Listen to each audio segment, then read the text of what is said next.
의원의 조카와 재단 등의 목포 문화재 거리에 있는 12제곱미터의 폐가 등 건물 10채를 매입한 것으로 드러났습니다. 문화재청 회의록 분석 결과 목포 문화재 거리 재논의가 10년 만에 이뤄진 시점에 집중 매입이 시작됐습니다. 손혜원 의원은 사죄를 털어 목포 구도심을 살려보려 한 것이라며 법적 대응 방침을 밝혔습니다. 민주당은 투기 의혹의 손 의원과 재판 청탁 의혹이 불거진 서영교 의원에 대해 긴급 조사에 들어갔습니다. 평양을 방문한 우리 기업인들이 북한 미술품을 들여오다 세관에 적발됐습니다. 대통령 방북 수행단도 대제 대상인 만수대 창작사에서 그림을 사온 것으로 확인됐습니다. 국민연금이 대한항공과 한진칼에 대한 경영 참여 논의를 시작했습니다. 관치 논란 속에 재계는 바짝 긴장하고 있습니다. 경기 불황에 4,000원대 설 선물 세트가 나오는 반면 1억 원이 넘는 초고가의 상품도 등장했습니다. 설 선물에도 나타나는 양극화 현상 취재했습니다. 영국 하원이 영국의 유럽연합 탈퇴, 브렉시트 합의안을 부결시켰습니다. EU와 협정 없이 탈퇴하는 노딜 브렉시트 가능성이 나오면서 세계 경제가 촉각을 세우고 있습니다.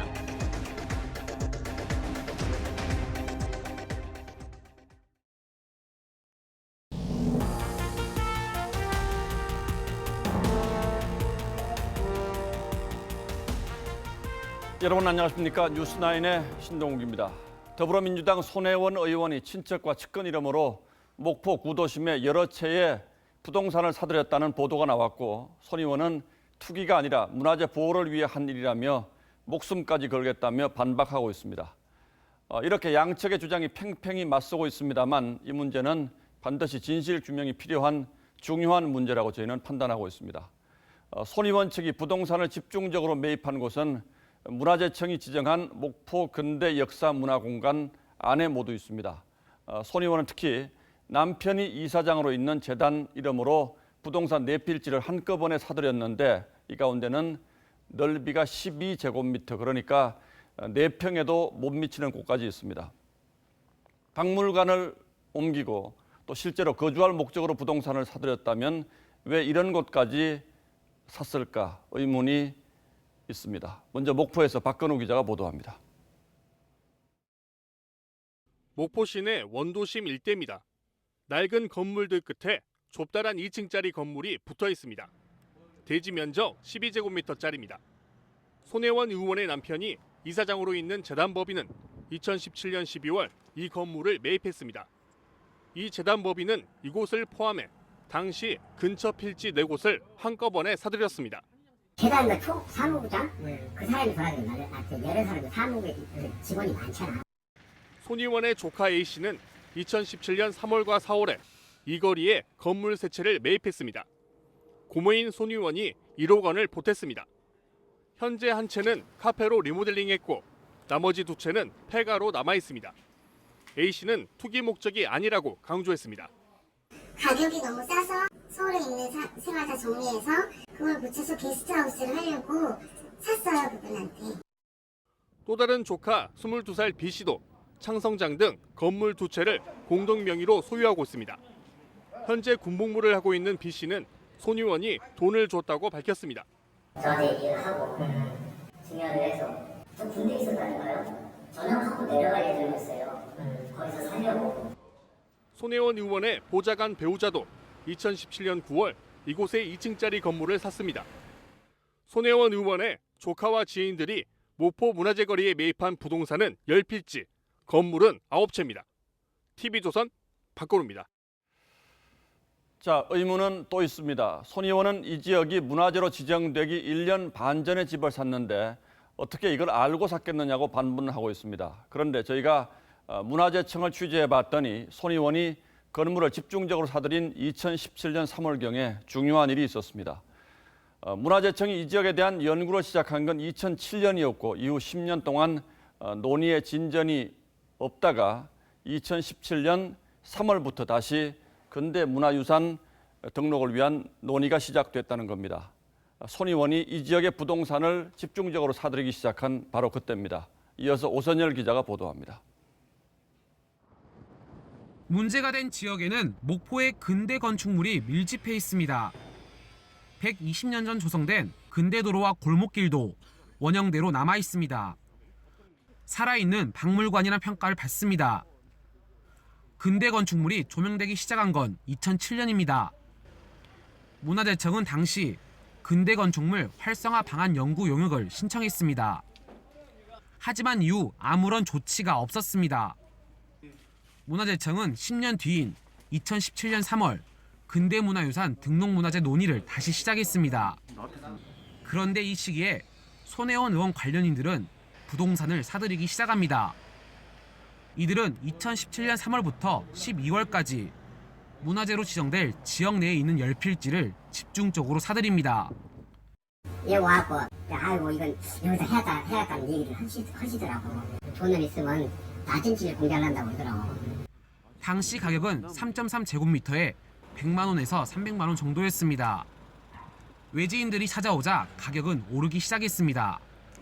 3배에서 4배까지 오른 곳도 있습니다. 소리는 뭐 100만 원, 뭐 200, 뭐 그런 식으로 듣죠. 요즘에는 물건이 없어요. 딱 한 가지만 말씀드리면은 평당 1,000만 원에도 나왔어요. 이 지역은 2018년 8월 문화재가 되었고 이제는 매물을 찾기도 어렵습니다. TV조선 오선열입니다. 그렇다면 손 의원이 국회 문화체육관광위 여당 간사로서 이 지역이 문화재로 지정되는데 영향력을 행사했는지 여부도 따져봐야 할 중요한 문제입니다. 손 의원은 어제 자신이 의견을 내서 문화재로 지정됐다고 말을 했다가 논란이 커지자 오늘은 그건 모르는 일이라고 말을 바꿨습니다. 윤우리 기자가 취재했습니다. 지난해 10월 손혜원 의원은 국회 문광위원들과 목포 구도심으로 현장 국감을 나갔습니다. 당시 조선내화 건물이 문화재로 지정되는 바람에 아파트 건설 계획이 자초돼 주민들이 반발하고 있었습니다. 원해면 우리 좀 살게 해주세요. 손 의원은 아파트 건설 계획이 부당하다고 동행자들에게 설명했습니다. 이제 거기서 이쪽까지 같이 해서 여기다 아파트를 짓게 해달라고 그래요. 손 의원은 목포가 우리나라의 산토리니가 될 것이라며 주민들을 설득했습니다. 손 의원은 투기 의혹이 불거진 직후 언론과의 인터뷰에서 구도심에 아파트를 짓겠다는 조합이 결성되고 있었는데 제가 의견을 내서 다른 사람과 도와서 문화재로 지정됐다고 설명했습니다. 손 의원은 지난 2017년 11월 국회 교문위 예결소위에서는 각 시도별로 복원할 만한 가치가 있는 문화재를 공모 형식으로 받은 뒤 지원해주라고 말했습니다. 문화재청 박영근 차장은 이미 전주, 공주, 부여, 경주에 예산이 배정돼 있다며 직답을 피했습니다. 손 의원은 다시 예산 배정을 고칠 수 없냐고 물었습니다. 2달 뒤 문화재청은 전국 지자체를 상대로 면단위 문화재 개발 사업 공모를 받았습니다. TV조선 윤우리입니다. 손혜원 의원은 목포 부동산 투기 의혹에 대해서 오늘 하루 종일 여러 건의 SNS 글을 올려서 해명했습니다. 사제를 틀어서까지 목포를 살리려 했다며 목숨까지도 걸겠다고 했습니다. 보도에 박재훈 기자입니다. 민주당 손혜원 의원은 투기 의혹 보도 이후 모두 23건의 글을 올렸습니다. 목포 구도심에 대한 애정을 보여주며 투기 의혹을 부인하는 내용입니다. 조카맥 목포 카페 사진을 올리며 괴담의 가장 큰 수혜자는 갤러리 카페라며 전국에서 내려온 기자들로 만석이라고 썼습니다. 방송에도 출연해 문화재 지정을 미리 알았다는 의혹을 해명했습니다. 2018년 8월 6일 날 하는 줄 알고 어떻게 1년 반 전에 거기다가 집을 삽니까? 재산 증식 의사가 없기 때문에 증여를 해서 다른 사람에게 구입을 권했다고 설명했습니다. 너 바닷가에 살고 싶다고 그랬는데 여기다 고모가 증여를 해서 집을 사주든지 하면 네가 여기 내려올래? 보도 자료도 냈습니다.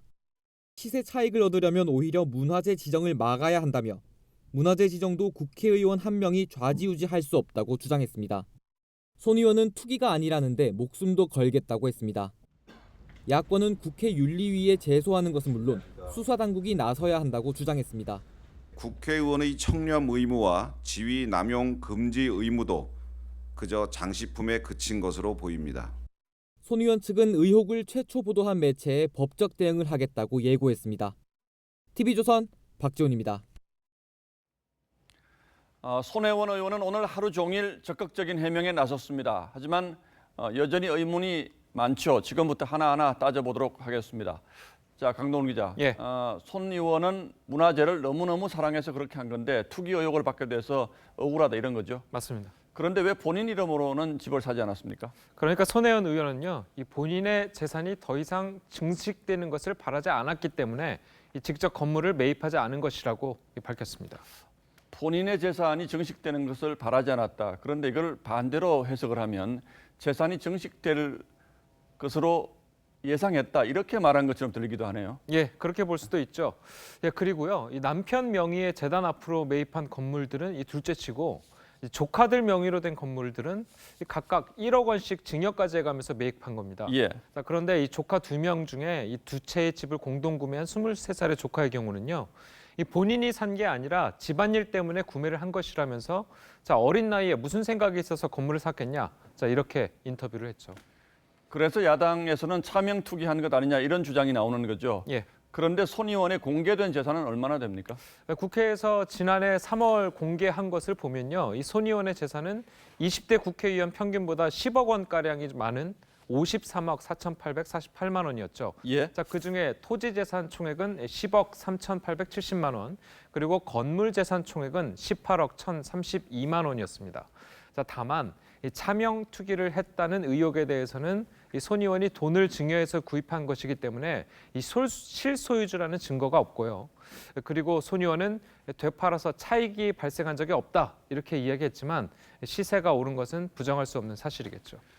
국회 문화체육관광위원 게다가 여당 간사 아닙니까? 예. 이런 지위에서 이렇게 한 건 문제가 없습니까? 예, 우리 속담에요, 오얏나무 아래서 이 갓끈을 고쳐매지 말라 이런 말이 있죠. 이 문화재청장과 직접 만나서 이야기할 수 있는 위치에 있는 만큼 이 불필요한 오해를 막으려고만 했다면 이 굳이 문화재 지정 가능성이 있는 건물들을 주변인에게 권유까지 해가면서 매입하려고 하지는 않았을 것이라는 생각이 드는 것은 사실입니다. 자, 게다가 이 엄연히 공직자윤리법에는 이해충돌 방지 의무라고 해가지고 이 공직을 이용해서 사적 이익을 추구하거나 또 재직 중에 취득한 정보를 사적으로 이용할 수 없도록 이렇게 돼 있기도 하고요. 예, 남편 소유의 재단이 있죠. 여기에 예. 돈을 증여해서 부동산을 산 건 투기라고 할 수 없다 이런 주장도 하고 있는데 이것도 맞는 얘기입니까? 예, 그렇습니다. 그런데 불과 2년 전까지만 해도 이 손 의원은 정반대의 말을 했었는데요. 직접 비교해서 한번 들어보시죠. 예. 재단으로 돼 있는 건물이나 그 모든 자산은 다시 제가 되돌려 가져올 수가 없습니다. 팔 수도 알겠습니다. 없고. 이게 어떻게 투기입니까? 장기적으로 박근혜 대통령 임기 동안에 계속 재벌들한테 돈을 받아내려면 뭔가 재단이라는 것을 하나 만들어서 돈을 빼내가는 방법을 만들어야 되는 게 아닌가라는 생각이 전 정부 국정농단 사태 때는 미르재단과 K스포츠재단을 두고 돈을 빼내가려는 목적으로 만든 재단이라고 규정해놓고 예. 이 정작 배우자의 재단에 대해서는 재단의 돈과 건물을 다시 가져올 수 없다. 자, 이렇게 얘기하는 것은 논리적으로 모순되는 거 아니냐 이런 의문이 드는 것도 사실입니다. 예, 그렇군요. 잘 알겠습니다.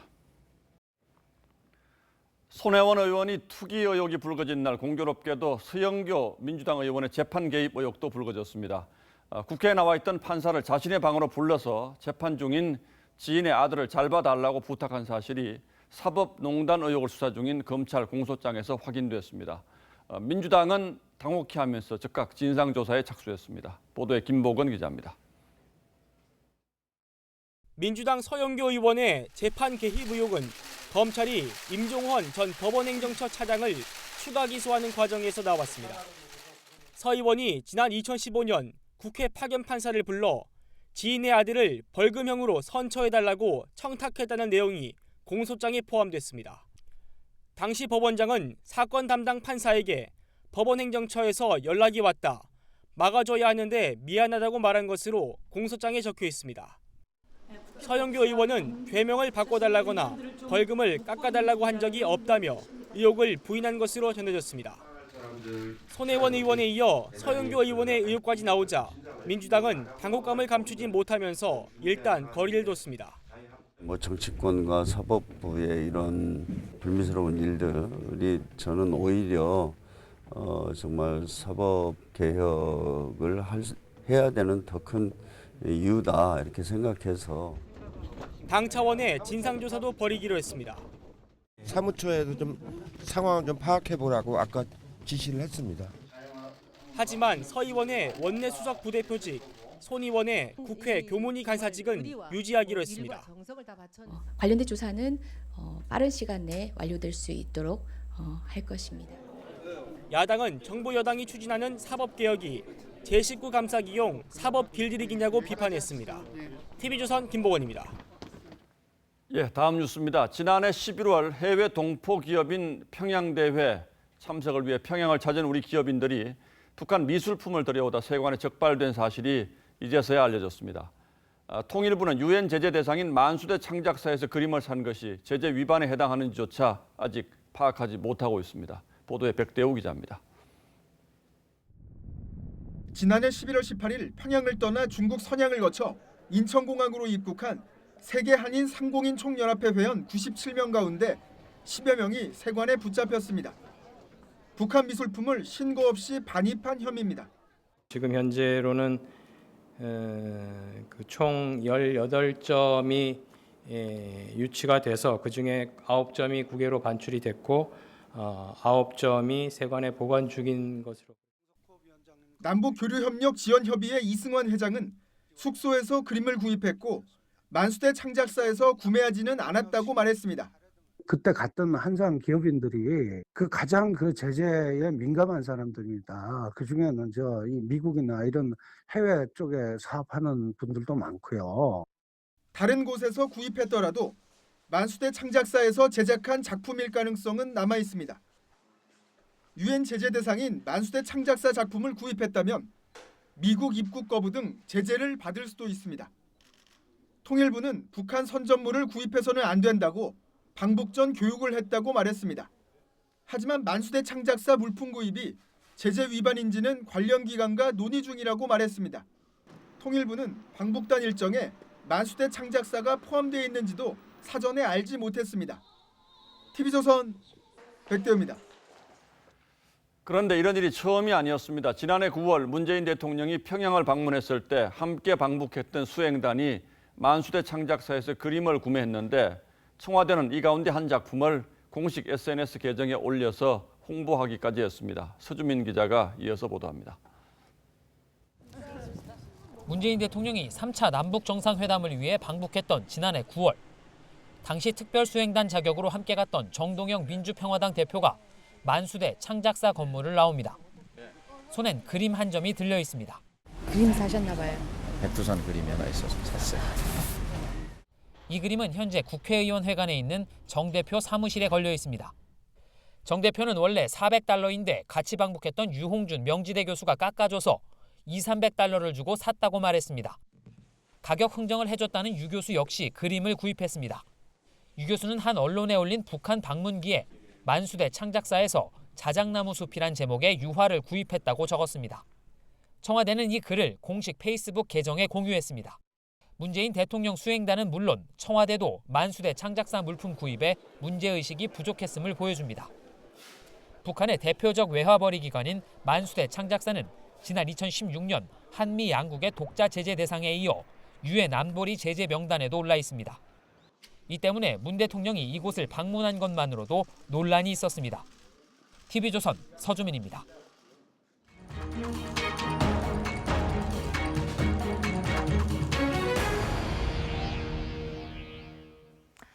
네, 미세먼지가 물러가니 오늘 반짝 한파가 찾아왔습니다. 밤 사이에는 약한 눈발이 날릴 전망인데요. 광화문 광장에 나가 있는 취재기자 연결해서 날씨 소식 한번 들어보겠습니다. 자, 이채린 기자, 지금 눈이 오고 있습니까? 네, 광화문에 나와 있습니다. 조금 전부터 강한 바람과 함께 진눈깨비가 드문드문 날리고 있습니다. 눈은 오늘 오후 서해상에서 시작이 됐는데요. 구름이 이동하면서 서울과 경기도 등 수도권 일대에도 늦은 저녁부터 눈이 내리고 있습니다. 자정 이후에는 구름이 내륙으로 이동하면서 경기 남부와 강원 영서, 충북, 경북으로까지 확대되겠습니다. 예상 적설량은 1cm 내외로 많진 않지만 일부 지역에는 눈이 쌓이는 곳도 있겠습니다. 출근길 미끄럼 우려도 있어 각별한 유의가 필요할 것으로 보입니다. 네, 오늘은 추웠지만 하늘이 맑아서 참 좋았는데 내일은 공기질이 어떨까요? 네, 주말부터 나흘간 한반도 상공을 뒤덮었던 미세먼지가 강력한 북서풍을 타고 내려가면서 오늘은 오랜만에 하늘이 파랬습니다. 당초 환경부는 내일 다시 미세먼지가 올 것으로 예보를 했었는데요. 중국에서 불어오는 서풍보다 북서풍이 더 강할 것으로 예상되면서 미세먼지 농도가 내일은 보통 수준을 유지할 것으로 예보를 수정했습니다. 하지만 대기 정체로 모레는 광주와 전북 지역에서 또다시 나쁨 단계까지 오를 것으로 보입니다. 당분간 따뜻한 서풍이 불면서 큰 추위가 없을 전망이어서 주 후반부터 또다시 미세먼지가 기승을 부리겠습니다. 내일 서울의 아침 기온은 영하 2도로 오늘보다 8도 이상 높아 비교적 따뜻하겠습니다. 지금까지 광화문에서 TV조선 이채림입니다. 국민연금이 지난해 기금을 투자한 회사가 잘 운영되는지 의사결정에 참여하는 스튜어드십 코드를 도입했죠. 오늘 그 첫 번째 적용 사례로 한진칼과 대한항공을 겨냥했습니다. 땅콩 회항, 갑질 폭행 등으로 대한항공 총수 일가가 회사의 주주 가치를 훼손했는지 따져본 뒤 주주권 행사 여부와 범위를 결정하겠다고 했는데 찬반이 뜨겁습니다. 이유진 기자입니다. 오늘 아침 국민연금 기금운용위원회의 올해 첫 회의. 다음 달 초까지 한진칼과 대한항공에 대한 주주권 행사 여부와 범위를 결정하기로 의결했습니다. 최종 방침이 정해지면 한진칼 3대 주주이자 대한항공 2대 주주인 국민연금이 오는 3월 주주총회에서 실력 행사에 나서게 되는 겁니다. 국민연금은 기금의 장기 수익성 제고를 위해서 투명하고 공정하게 주주권을 행사할 것임을 다시 한번 강조드립니다. 대한항공 노조와 시민단체들은 그동안 이사회가 총수 일가를 견제하지 못했다며 국민연금의 적극적인 주주권 행사를 환영합니다. 이사회 한 번 개최되지 않고 있습니다. 이런 대한항공에 대해서 주주권을 적극적으로 행사하는 것이야말로 국민연금의 스튜어드십 코드가 어떤 것인지를 보여주는 시금석이 될 것으로. 하지만 반대 목소리도 만만치 않습니다. SC 코드 뭐냐면은 정부 같은 공기금이 그걸 이용하려는 게 아닙니다. 민간 기관 투자가들이 고객 돈을 선하게 관리하라고 얘기한 걸 갖고 재계도 정부의 입김에서 자유롭지 못한 국민연금이 기업 경영에 참여하는 것은 관치나 인사 개입으로 이어져 정상적인 경영 활동을 위축시킬 수 있다고 우려했습니다. TV조선 이유진입니다. 청와대가 원전 해체 연구소 설립을 추진하겠다고 했습니다. 이 발언은 사실 새로운 게 아닌데요. 최근 여권에서 불거진 탈원전 정책 논란을 차단하려고 재차 언급한 것으로 보입니다. 최지연 기자입니다. 청와대가 기업간담회 후속 조치로 동남권 원전 해체 연구소 설립과 해체 산업의 육성 방안을 추진하겠다고 발표했습니다. 재작년 문재인 대통령이 약속한 것과 같은 내용입니다. 좀 더 서두르겠습니다. 원전 해체 기술력 확보를 위해 동남권 지역에 관련 연구소를 설립하고 적극 지원하겠습니다. 이후 1년 6개월 동안 별다른 진척 사항이 없었습니다. 빨리 아마 설립은 해야 될 겁니다. 네, 저희도 그 관련 사항이나 이런 것들이 어떻게 진행되고 있는지는 궁금은 하는데 저희가 모르고 있습니다. 청와대가 지금 사실상 같은 말을 반복한 것은 여권 내부에서 나오는 탈원전 논란을 끝내겠다는 의지의 표현으로 해석됩니다. 어제 간담회에선 신한울 3, 4호기 원전 공사 중지로 원전 관련 기업들이 고사 위기에 있다는 재계의 불만도 터져나왔지만 문 대통령은 부품업체의 어려움을 지원하겠다며 에너지 정책 전환의 흐름이 중단되지는 않을 것이라고 말했습니다. 자유한국당은 정부가 탈원전 목리를 꺾지 않는다면 국민투표를 통해 국민의 뜻을 물어야 한다고 주장했습니다. TV조선 최지원입니다. 단독주택 공시가격의 사상 최대 인상이 현실로 다가왔습니다. 서울은 공시가격이 평균 20% 이상, 일부 지역은 30-40% 급등하게 됐습니다. 이렇게 되면 소득 없이 집 한 채로 노후를 보내려는 은퇴자들의 보유세 부담이 커질 수밖에 없습니다. 지선우 기자입니다. 반지하와 2층 집으로 이루어진 한 다가구 주택입니다. 올해 공시가격이 지난해보다 39.5%나 급등했습니다. 170만 원 선이던 재산세는 이에 따라 수십만 원 더 오를 전망입니다. 은퇴한 뒤 집 한 채 갖고 살아가는 노부부에게는 적지 않은 부담입니다. 나이가 있는데 어디가 쉬어주지도 않고 월세 조금씩 받아서 그냥 먹고 사는. 서울 관악구의 또 다른 주택은 공시가격이 45%나 급등했습니다. 보유세는 지난해 180만 원에서 올해 250만 원, 내년에는 313만 원으로 껑충 뜁니다. 전국 표준 단독주택 공시가격은 10.2%, 서울은 20.7% 오르는 것으로 집계됐습니다. 서울 강남구의 상승률은 평균 42.8%에 달합니다. 25개 자치구 가운데 최고입니다. 수십 년간 거기 살면서 그 다른 소득이 없는 사람들, 그 경우에는 재산세 부담이라든가 각종 보험 부담이 올라가기 때문에 생활이 굉장히 힘들어질 수가 있습니다. 각 구청엔 예년에 10배가량 이의 신청이 쏟아지고 있습니다. 하지만 이의 신청이 받아들여지는 건 극히 드뭅니다. 거의 안 돼요. 수용하는 게 5% 뭐 많아야 10%. 그 정도도 안 돼요. 표준주택 공시가격 결정 이후엔 개별주택 공시가격과 아파트 등 공동주택 공시가격도 줄줄이 급등하게 될 전망입니다. TV조선 지선우입니다. 요즘 불황이다 보니 설 선물 세트도 간소화돼 4,000원대 상품이 나왔습니다. 반면에 최상위 계층을 겨냥한 1억 원대 선물도 등장했습니다. 딴 세상 이야기 같죠.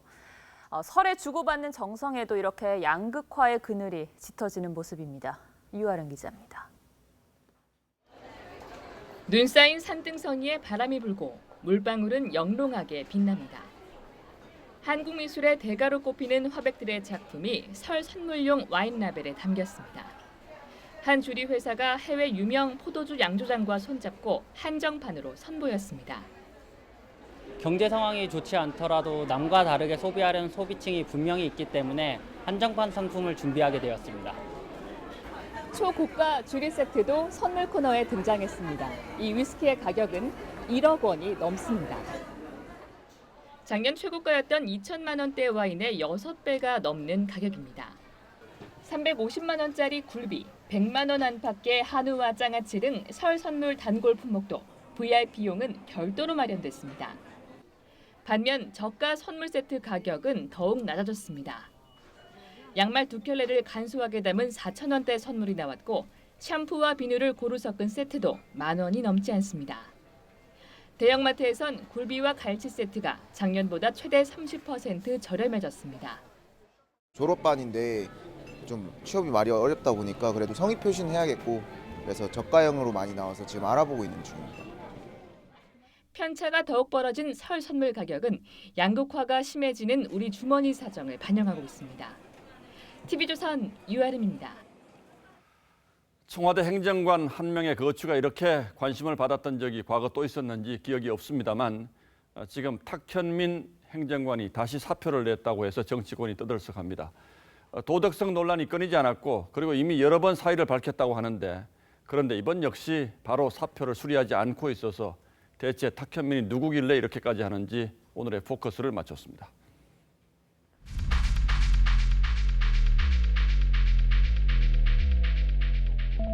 오늘 오전 탁현민 청와대 행정관이 출입 기자들에게 보낸 메시지입니다.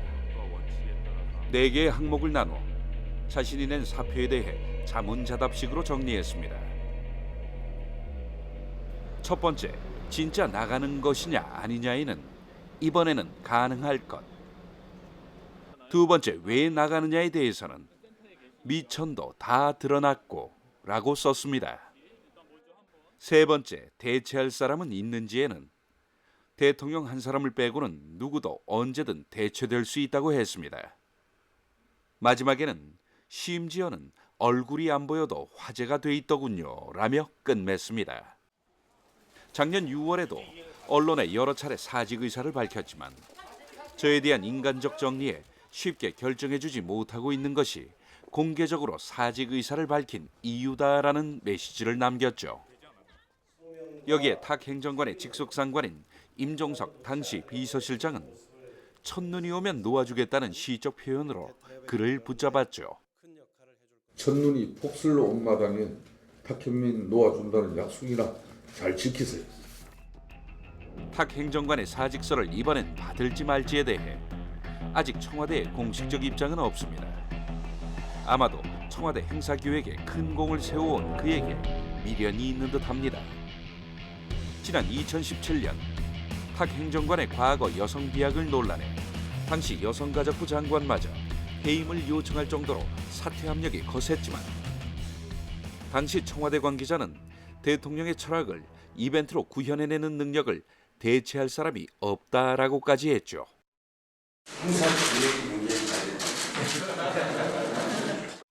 기획 능력이나 이런 일하는 능력이 좀 욕심이 납니다. 네. 행사장에는 직급에 상관없이 지시를 내리기도 했습니다. 빠지실 때 요 멘트를 그러나 그 이면에는 보여주기식 기획이라는 지적도 있습니다.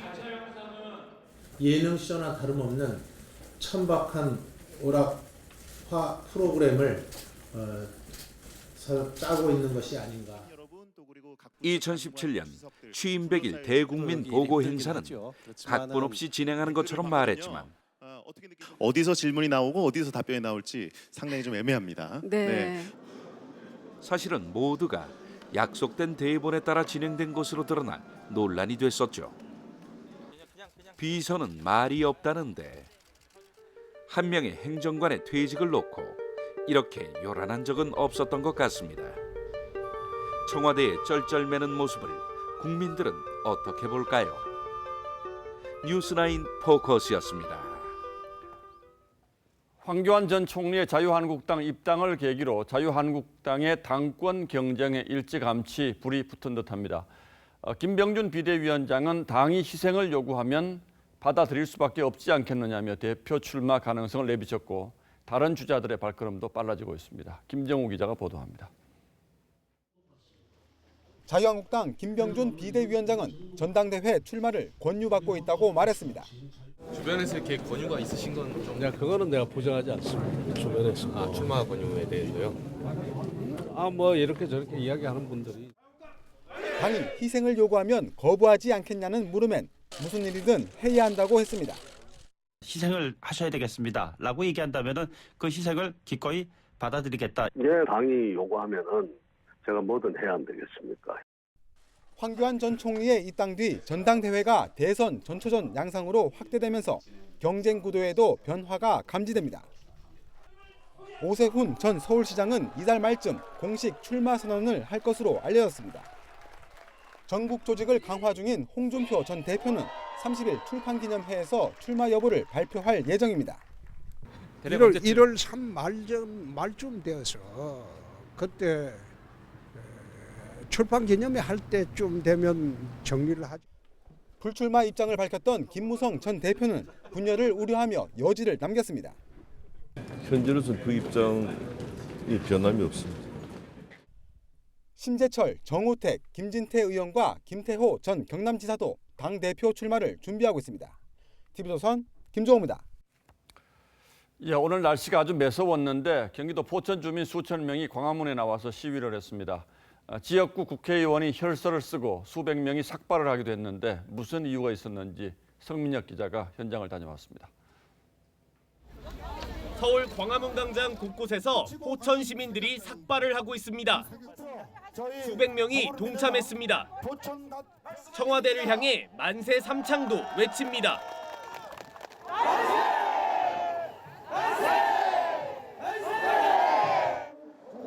포천 시민 만여 명은 지하철 7호선 연장 사업의 예비 타당성 조사 면제를 요구했습니다. 현재 도봉산까지 연결된 7호선을 포천까지 이어달라는 것. 서울까지 1시간 거리로 단축됩니다. 포천에서 서울 한번 오려면은 시간이 참 많이 걸려요. 버스 타고 의정부에서 다시 전철을 타고. 시 전체 면적의 4분의 1이 군 관련 지역이라 역차별을 받았다는 주장도 빼놓지 않았습니다. 67년간 군사 보호 지역에 묶여서 여태까지 하나의 시로서 발전하는데 많은 걸림돌이 됐습니다. 포천이 지역구인 국회의원은 혈서까지 썼습니다. 포천이 수도권이라는 이유로 혜택을 받아본 적이 있습니까? 포천 시민들은 7호선 연장이 무산되면 포천 시내 군부대와 미군 사격장에 공공 서비스를 중단하겠다며 맞섰습니다. 정부는 이달 말 예비 타당성 조사가 면제되는 국가 균형 발전 사업을 선정해 발표합니다. TV조선 성민혁입니다. 영국의 유럽연합 탈퇴 조건을 담은 브렉시트 합의안이 영국 하원에서 압도적인 표차로 부결됐습니다. 메이 총리는 하원 불신임 투표에도 붙여졌습니다. 이 브렉시트 부결로 세계 경제 혼란도 우려되고 있습니다. 송지욱 기자입니다. The ayes to the right, 202. The noes to the left, 432.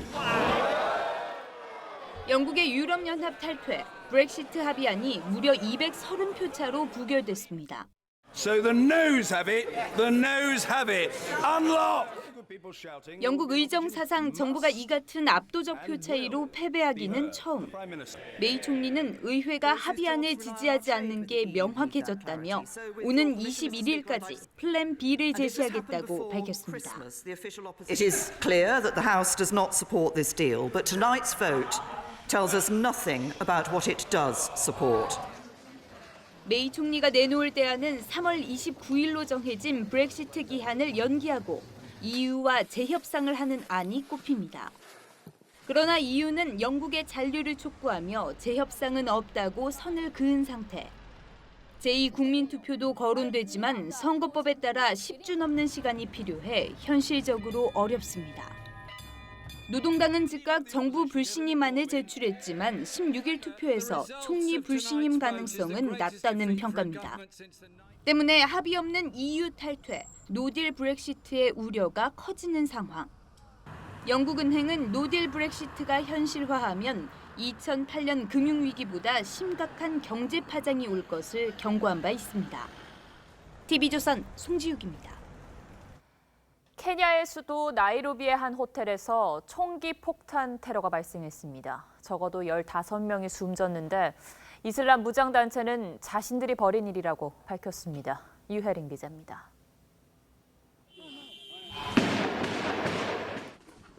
호텔에 울려 퍼지는 총성에 사람들이 겁에 질려 도망갑니다.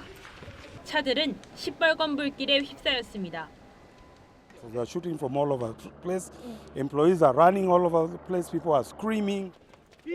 정신없이 대피하는 사이 이번엔 주차된 차량에 설치된 폭탄이 터집니다.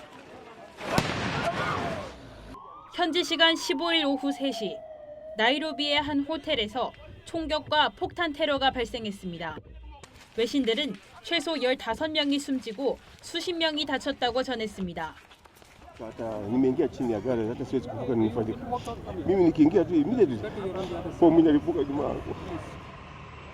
호텔 옆엔 LG전자 현지 법인이 입주해 있었지만 한국인 직원 등 10여 명은 무사히 대피했습니다.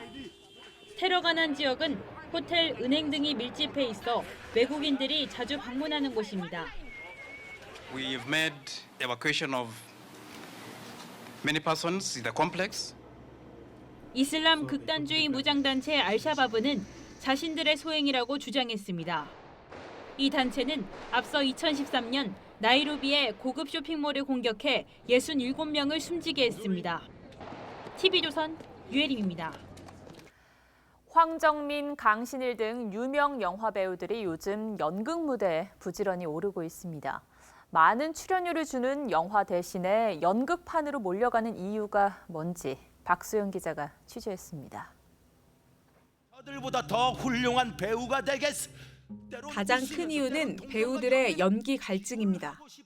지난해 리차드 3세를 연기해 호평받은 배우 황정민은 오이디푸스로 다시 무대에 섭니다. 빠듯한 스케줄에도 연극을 고집하는 건 무대에 있어야 살아있다고 느끼기 때문입니다. 왜 저 사람이 저렇게 무대에서 열정적으로 배우의 삶을 살아가고 있는지를 제 연기를 통해서 좀 잘 보여드리고 싶고, 스크린이나 브라운관에서만 보던 배우를 가까이에서 만나고 싶은 관객의 바람도 작용합니다. 강신일과 정보석은 나란히 레드에 출연하며 관객과 소통하고 있습니다. 이 연극이 하나의 음악 같았으면 좋겠다고 생각이 들었어요. 서로 주고받는 그 대사들이 하나의 그 합주 이중주처럼 들려줬으면 좋겠고. 제작사도 관객을 모을 수 있는 유명 배우의 출연은 반갑습니다. 티켓 파워를 자랑하는 송일국은 올해 대학살의 신으로 돌아옵니다. 스크린에서 만날 수 있었던 베테랑 배우들의 연기를 직접 눈앞에서 볼 수 있기 때문에 더 좋고 제작사 입장에서는 작품을 알리는 데 조금이나마 더 도움되고 있습니다. 적은 출연료와 낮은 화제성에도 명배우들의 활약이 계속되면서 연극 무대가 더욱 풍성해지고 있습니다. TV조선 박소영입니다.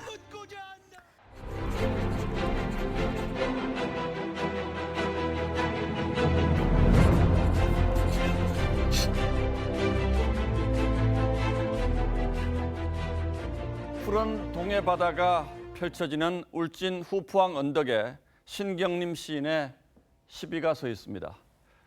시인이 후포 바다를 내려다보며 쓴 명시 동해 바다가 새겨졌죠. 시인은 친구의 티끌만한 잘못이 동산만하게 커 보이곤 했던 자신이 부끄럽다고 했습니다. 세상이 어지러울수록 남에게는 엄격해지고 내게는 너그러워지나 보다. 돌처럼 자라지고 굳어지나 보다. 시인은 생각합니다. 널따란 바다처럼 너그러워질 수는 없을까? 깊고 짙푸른 바다처럼 감싸고 끌어안고 스스로를 억센 파도로 다스리고 모진 매로 채찍질하면서.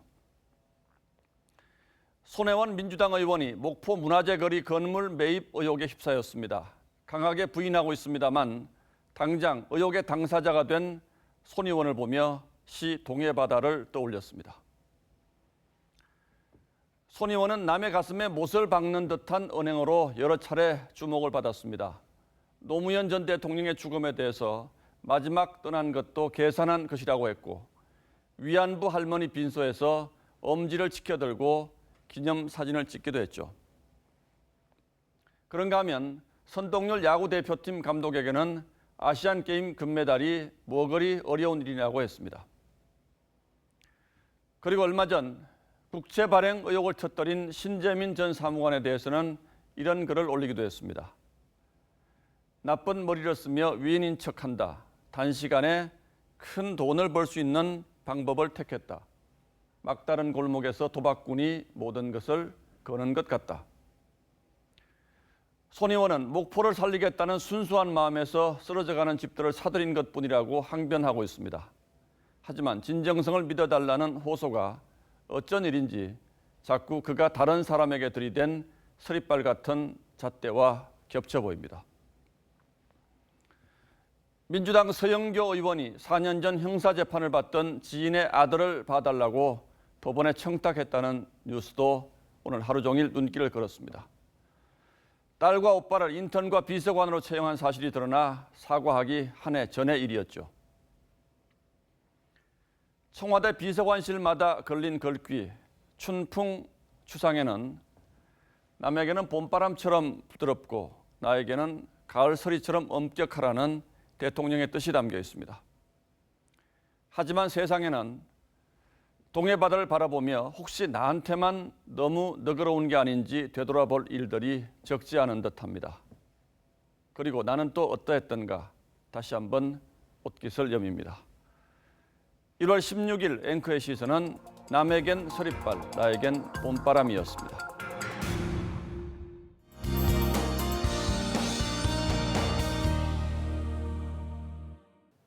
네, 중부지방은 내일 새벽까지 눈이 조금 날리겠습니다. 1cm 미만으로 양이 많진 않겠고요. 오늘 미세먼지를 밀어낸 찬바람은 오후부터 차츰 잦아들었는데요. 내일은 다시 기온이 큰 폭으로 오르겠습니다.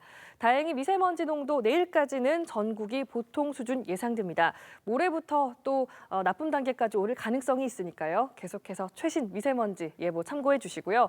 강원 영동과 산지는 강풍 주의하셔야겠습니다. 강풍주의보가 발표됐습니다. 또 여기에 동해안 지역은 건조특보도 이어지고 있는데요. 화재 주의하시고요. 내일도 전국이 맑겠습니다. 내일 아침 최저 기온 서울, 울산, 광주, 전주 곳곳이 영하 2도로 시작을 하겠고요. 낮 최고 기온은 서울 4도, 창원, 여수 제주 7도까지 오르겠습니다. 동해 먼바다에는 풍랑주의보가 발효 중입니다. 물결이 최고 4m까지 매우 높게 일겠습니다. 당분간 한파는 없겠고요. 주말에는 남부와 제주에 눈이나 비가 지날 전망입니다. 날씨였습니다. 예, 수요일 뉴스9은 여기서 모두 마치겠습니다. 시청해 주셔서 고맙습니다.